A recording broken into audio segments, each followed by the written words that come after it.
Bihar assembly ఎన్నికలు సమీపిస్తుండటంతో India కూటమిలో మరో చిచ్చు మొదలైంది. సీట్ల సర్దుబాటుపై చర్చోపచర్చలు, వాదోపవాదాలు జరుగుతున్నాయి. ఫలానా సీటు మాకు కావాలి అంటే ఫలానా సీటు మాకు కావాలి అంటూ అలకపాన్పు ఎక్కుతున్నాయి పార్టీలు. రీసెంట్ గానే ఉపరాష్ట్రపతి ఎన్నికల్లో ఇండియా కూటమిలో ఉన్న ఐకమత్య లేమిని దేశం మొత్తం చూసింది. ఈ ఎఫెక్ట్ ఇంకా తగ్గక ముందే ఇప్పుడు బీహార్ ఎన్నికలు మహాకూటమికి మరో మహా తలనొప్పిగా మారాయి.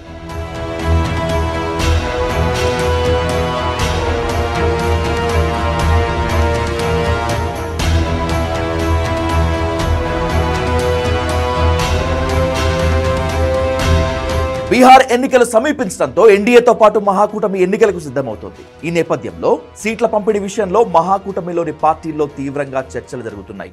ఎవరికి వారు ఎక్కువ సీట్లలో పోటీ చేయాలని తహతహలాడుతున్నారు. ప్రధానంగా కాంగ్రెస్ ఈసారి సీట్ల సంఖ్య కంటే గెలిచే స్థానాల కోసం కన్నేసింది. గత ఎన్నికల్లో 70 చోట్ల బరిలోకి దిగి 19 సీట్లే గెలిచింది. ఈ నేపథ్యంలో ఈసారి తక్కువ స్థానాలు తీసుకోవాలని ప్రధాన పార్టీ అయిన ఆర్జేడీ సూచిస్తోంది. అయితే ఓడిపోయిన 51 స్థానాల్లో 37 చోట్ల పోటీ చేసేందుకు కాంగ్రెస్ కూడా విముఖంగా ఉంది. ఎందుకంటే వాటిలో 21 స్థానాల్లో గత 15 ఏళ్లలో మహాకూటమి పార్టీలేవి గెలవలేదు. దీంతో ఈ దఫా తక్కువ సీట్లలో పోటీ చేసినా అవి గెలిచే అవకాశాలు ఉన్నవై ఉండాలని భావిస్తోంది కాంగ్రెస్.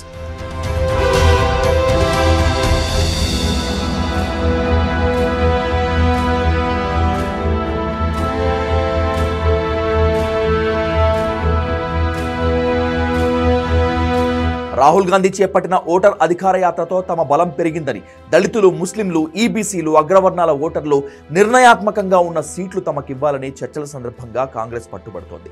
70 స్థానాలకు తగ్గేది లేదని అంటోంది. అయితే ఇందుకు ఆర్జేడీ ఏమాత్రం అంగీకరించడం లేదు. బీజేపీతో నేరుగా తలపడిన స్థానాల్లో ఎక్కువ చోట్ల ఆర్జేడీ గత 2 ఎన్నికల్లో ఓడిపోయింది. ఈసారి వీటిలో కొన్నింటిని కాంగ్రెస్ కు ఇవ్వజూపుతోంది. 150 స్థానాలకు తక్కువగా తాను పోటీ చేసేది లేదని అంటోంది. మిగతా 93 సీట్లను మిగతా మిత్రులు పంచుకోవాలని చూస్తోంది.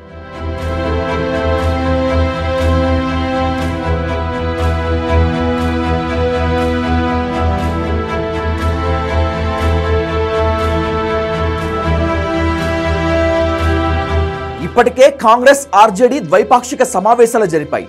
మిత్రపక్షాలైన CPI ML liberation, CPI, CPM, JMM, VIP, ఆర్ఎల్పీలను సర్దుబాటు చేయాల్సి ఉన్నందున వాటికి బలహీన స్థానాల్లో కొన్నింటిని కట్టబెట్టాలని నిర్ణయించుకున్నట్లు సమాచారం. ఆయా పార్టీలు ఇందుకు అంగీకరించేందుకు సిద్ధంగా లేవు. గత ఎన్నికల్లో ఎన్డీఏలో ఉన్న విఐపి నేత ముఖేష్ సహానీ ఈసారి మహాకూటమిలోకి వచ్చారు. ఆయన 60 సీట్లు, ఉప ముఖ్యమంత్రి పదవి తమకు ఇవ్వాలని పట్టుబడుతున్నారు. లిబరేషన్ 40 సీట్లు డిమాండ్ చేస్తోంది.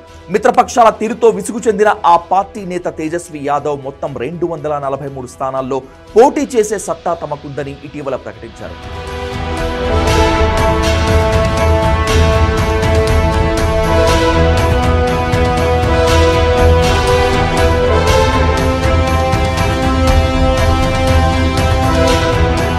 మరోవైపు ఆర్జేడీ నేత తేజస్వి యాదవ్ మహాకూటమి తరపున బీహార్ సీఎం అభ్యర్థిని తానేనని రాహుల్ సమక్షంలోనే ప్రకటించుకున్నారు. దీనిపై రాహుల్ ఎలాంటి స్పందన వ్యక్తం చేయలేదు. ఆయన పేరుపై వ్యతిరేకత ఉన్నా తమను సంప్రదించకుండా ఆయన స్వీయ ప్రకటన చేయటంపై మిత్రపక్షాలు అసంతృప్తిగా ఉన్నాయి. ఈ నేపథ్యంలో సీఎం అభ్యర్థి విషయంలో ఎలాంటి గందరగోళం లేదని, సరైన సమయంలో ప్రకటిస్తామని తేజస్వి చెప్పారు. ఇదిలా ఉంటే బీహార్లో మరో కొత్త వివాదానికి తెరలేచింది. తేజస్వి యాదవ్, రాజ్యసభ ఎంపీ సంజయ్ యాదవ్, ఆర్జేడీ మాజీ ఎమ్మెల్యే రిషి మిశ్రా, కాంగ్రెస్ మాజీ అభ్యర్థి మన్సూర్ అహ్మద్ ప్రభుత్వ పథకం పేరిట తమను మోసం చేశారని గుడియా దేవి అనే మహిళ పోలీసులకు కంప్లైంట్ చేసింది. దర్భంగా జిల్లాలోని సింగ్వారా పోలీస్ స్టేషన్లో ఈ మేరకు ఎఫ్ఐఆర్ కూడా నమోదైంది. మాయి బెహన్ పథకంలో 2500 వస్తాయని చెప్పి దరఖాస్తు పేరిట తన వద్ద 200 రూపాయలు తీసుకుని మోసం చేశారని ఆమె కంప్లైంట్లో చెప్పింది.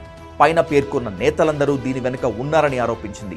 ఇలా తన వద్ద మాత్రమే కాదని వేల మంది దగ్గర తీసుకుని లక్షలు గుంజేసుకున్నారని, మింగేశారని ఆరోపిస్తోంది. సీఎం అభ్యర్థిగా తేజస్వి యాదవ్ తనను తాను ప్రకటించుకున్న సమయంలో ఇలాంటి వివాదాలు తెర మీదకు రావటం ఇప్పుడు ఆయనకు తలనొప్పిగా మారింది.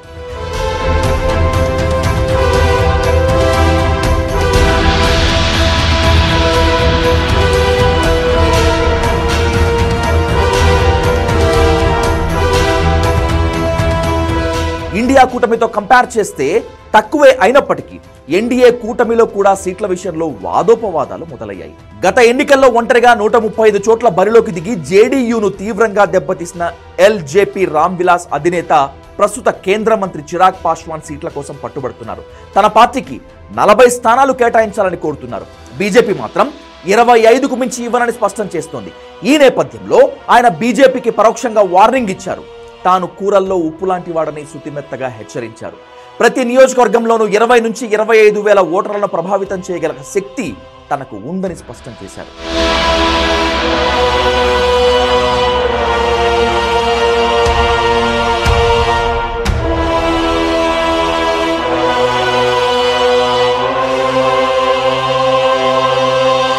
ఎన్డీఏతో కంపేర్ చేస్తే ఇండియా కూటమిలో సీట్ల కొట్లాట గట్టిగానే కనిపిస్తోంది. ఎన్ని గెలుస్తారు, ఎన్ని ఓడుతారు అనే విషయం పక్కన పెడితే ఎవరికి వాళ్ళు ఎక్కువ సీట్ల కోసం సిగపట్లు పట్టుకుంటున్నారు. రీసెంట్గా ఉపరాష్ట్రపతి ఎన్నిక సందర్భంగా ఇండియా కూటమిలో ఉన్న ఐకమత్య లేమి క్లియర్ కట్గా కనిపించింది. ఇది జరిగిన కొన్ని రోజులకే ఇప్పుడు మళ్ళీ ఇండియా కూటమిలో సీట్ల కోసం ఈ పంచాయతీ మొదలవటం ఇప్పుడు ది మోస్ట్ హాట్ టాపిక్.